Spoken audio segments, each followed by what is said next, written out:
терена на стадион Христо Ботев е достатъчно широк.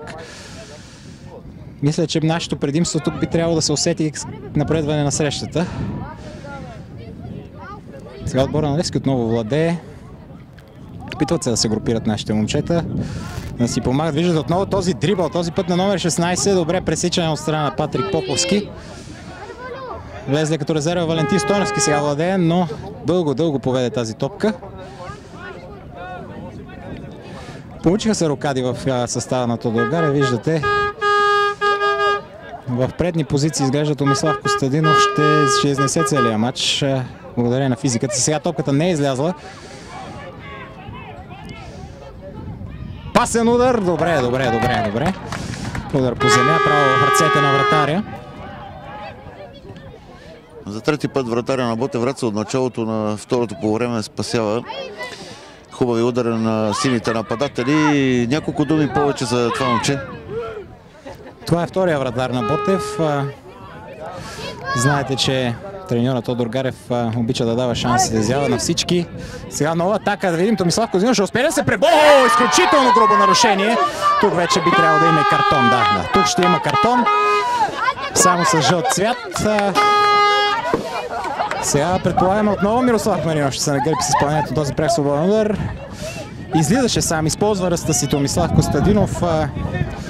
Опита да свали топката и успя. Видяхте, беше подкосен във въздуха.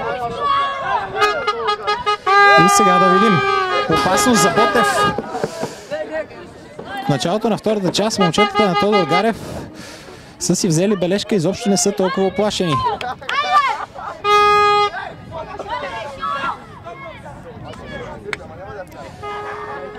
Стената е подредена, вратаря все още се опитва да видим. Удар на Мирослав Маринов. Отразява с крак вратаря на Левски. Беше тежък и труден този удар над стената. Отлично изпълнение. Личи си. Качествата на Мирослав Маринов са очевидни. Мишката. Не напразно и той е първи капитан на отбора. Когато му тръгне играта, нещата отиват много добре. Сега възможност изчистване на отбора на Левски. Виждате, че последните няколко минути отбора на Ботев сериозно се настани в половината на гостите. Може би наистина и смените, които направи старши треньора на Левски, като че ли поразстроиха малко играта на неговия отбор. Ново центриране направо във вратата и това е 4-3 за Ботев! Ставаме свидетели на нов обрат. Гол на Ивайло Димитров. Халфа на Ботев произвежда врачани напред. Имат проблеми с тези високи топки и футболистите на Левски. Видяхте и при двете центрирания имаше опасности. Бурна радост и на скамейката.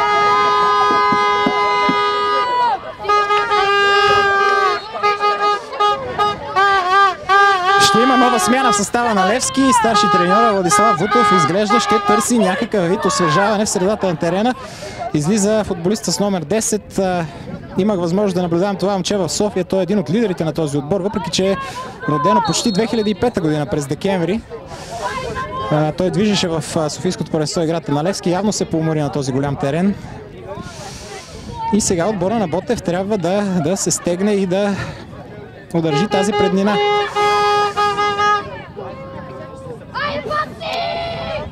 Наистина се получава страхотен мач. Виждате голове, виждате положения.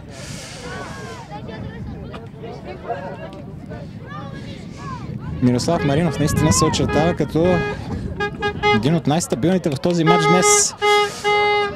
Играта му тръгна с напредване на матча изключително много. Той не е от притеснителните в състава на Тодор Гарев. Отбора на Левски сега атакува. Опит за шпагат. Беше овладяна топката. Патрик Поповски тръгва. Ще има ли зрещу подаване? Не можа да мине топката. Влизащия на скорост Валентин Стойновски не успя да достигне топката до него. Сега отбора на Левски с едно подаване. Изключително комбинират футболистите на Левски. Показват тази техника. Имат превъзходство и в наказателното поле в момента. Истински страхотен финт.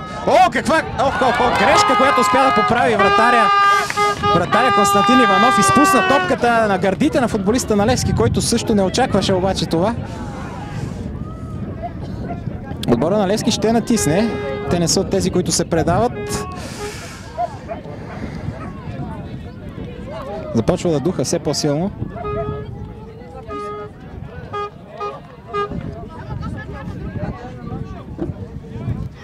Започва да духа по-силен вятър на стадиона във Враца. Дай Боже да охлади малко децата.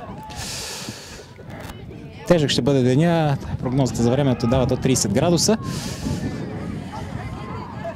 Имаме разбирателство и с съдиите, с делегата на турнира при нужда да се дава по-дълга почивка на футболистите.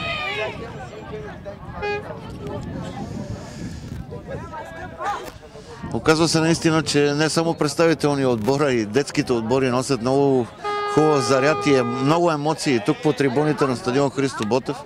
Всичко това е много радващо. Радващо е обаче и, че Ботев Враца играе отлично до момента и наказа малкото грешки, които направиха сините в защита. Това само по себе си показва, че ботевци компенсират. Въпреки че футболистите на Левски са по-добре подготвени, както казваш ти, Ботев Враца компенсира сякаш с повече желание, с повече движение, борба по целия терен. Това е основното.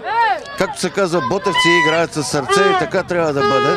От малки тия деца трябва да се учат да играят със сърце и с битка. Сега прах свободен удар за Ботев Враца. Той е в центъра на терена.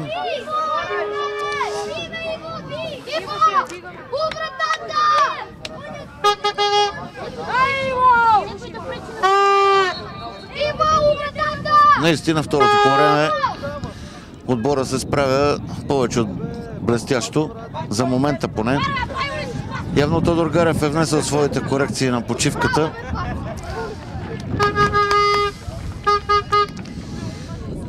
Има доста време обаче до края на срещата. Трябва доста да се потрудят малките ботевци, за да спечелят тази среща, която би им гарантирала участие минимум на полуфинал утре.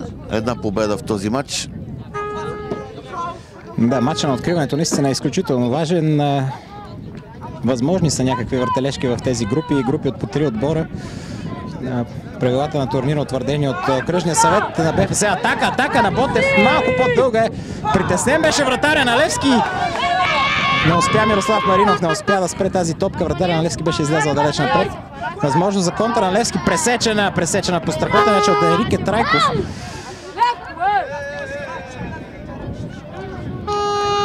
Има сега притеснение вече в отбора на Левски. Трябва да използва това момчета на Тодор Гарев. Този брак в пасовете обаче трябва да спре. Получи се някакво нарушение. Нарушението за Левски, но като че ли има някаква контузия. Групи от по 3 отбора с делегата утвърдената програма е такава, че при равенство в точките се гледа първо головата разлика. Първо директните мачове, след това головата разлика. По този начин една победа тук на практика наистина би гарантирала място. Сега страхотно преборва се Кристиян Йотов. За топката пробива. Изключително мощен десния бек на отбора на Левски. Ще има нова смяна в състава на сините. Опитва се всячески треньора Владислав Вутов да раздвижи неговия отбор, като че ли да внесе малко свежест.